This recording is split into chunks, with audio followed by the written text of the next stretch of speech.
like defensively, I guess, what did you see as the biggest difference between what you guys put on the field against Michigan and then Notre Dame? Physicality was honestly about the same, which I kind of felt that in the game. Like as you sit down there, you're evaluating it, and if you're giving up plays in a run game, you watch.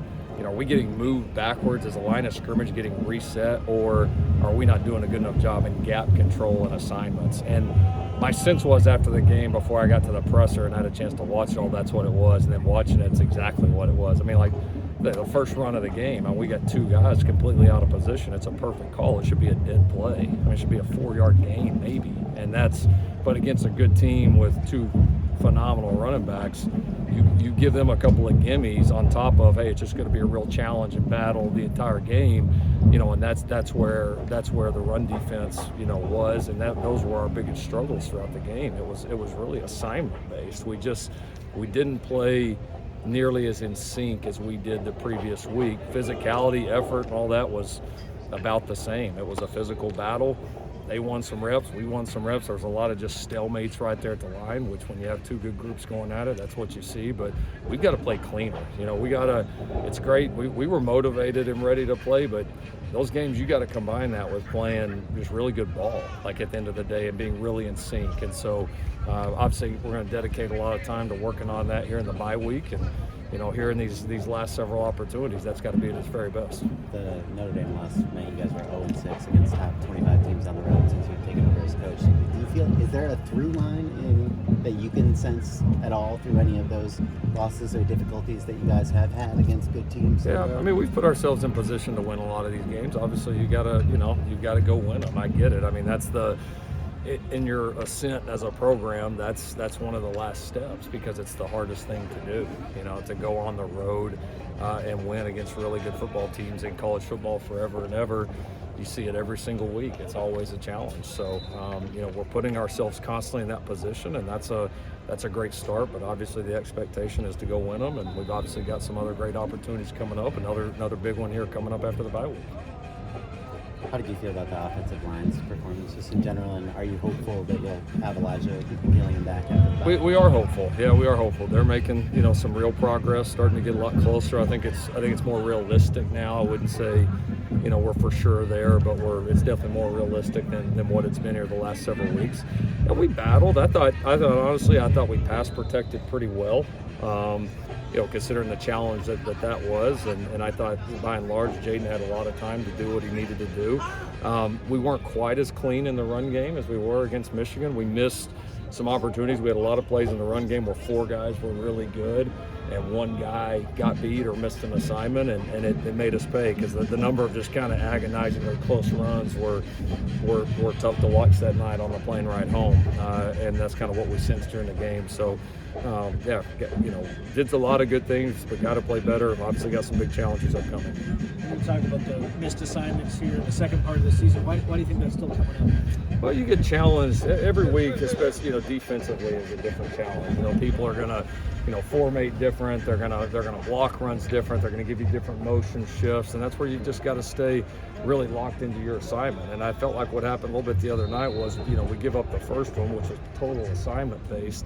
And then all of a sudden, you saw a couple of guys, I felt like, that started trying too hard to make a play or cover up for a mistake when a couple things didn't go away, and that's when you've just got to trust it the most. And it's easy to sit here in a press conference and say that when you're in the middle of competition like that, it's tougher to do. And so it was a great learning experience for our guys to put that up there, because I've been a part of wins or losses, where like a team wasn't like as ready to play as they needed to be or as physical as they needed to be, and you got to go address that. But when you're as emotionally ready as we were to play that game, because this team was emotionally ready to play that game, but the execution and working together costs you.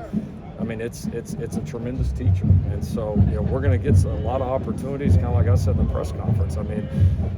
This team is in position to do some really cool things right now, but we've got to close that gap, and we've got to close it this week, and we got to be a team that learns from the loss and learns from the pain, and if we use that, we can close that gap and again be a pretty tough team to beat. In that sense, how do you see the team respond so far?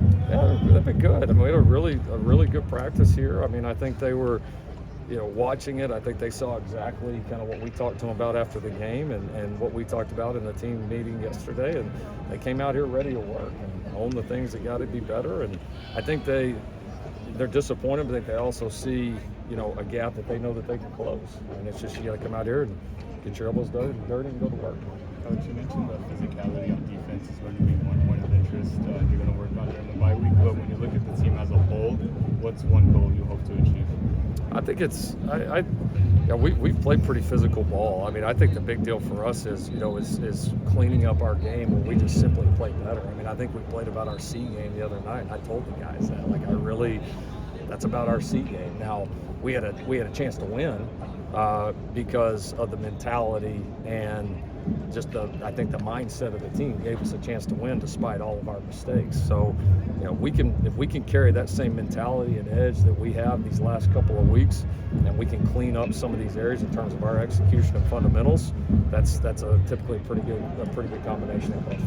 What have you seen from Jaden Walker the last couple of games? Can he continue to carve out a bigger role? For sure he can't die. He's been, I think, one of our most impactful players.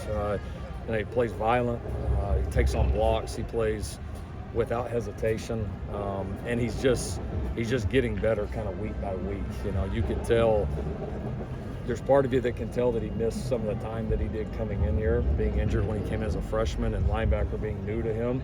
But it feels like he just takes steps every single week, and his confidence is rising, and I think our confidence in him, the teammates around him, is going. So absolutely, he can continue to earn a bigger role on our team and on our defense. Coach, not sure how far into the film you guys are yet, but when preparing for Nebraska, what lessons can you guys take from Minnesota, who just beat them by 3 scores? Yeah, I mean, obviously you're going to study every opponent and every team that somebody's played. Every game plays out differently. So yeah, this and the matchups, all that are going to be different. But sure, we'll pay attention to that. The games they've won, the games they've lost.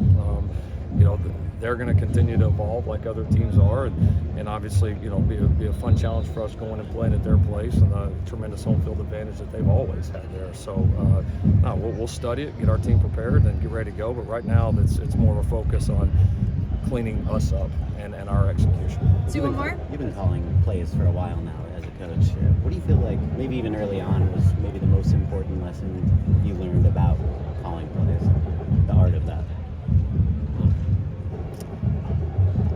Can't be scared. You got to call what you believe is best in the moment, not what fans think or announcers think or anybody else. You got to trust your preparation, your guys, your coaches, and I think a lot of times fear inhibits people when they're calling plays of what might happen, and I was fortunate to grow up around some guys that called games with absolutely zero fear, and I got a feel of that. Now there's there's a difference between not having fear and not making dumb calls, and obviously you try to avoid as many of those as you can in the moment. But no, that's something I've always hung to. I've never called plays other than anything to try to help the team win, and to be aggressive and not worry about anything else that comes along with it. And I think that's helped me throughout my career, and something I've strived to continue to get better at this day. Thank you, Coach Riley.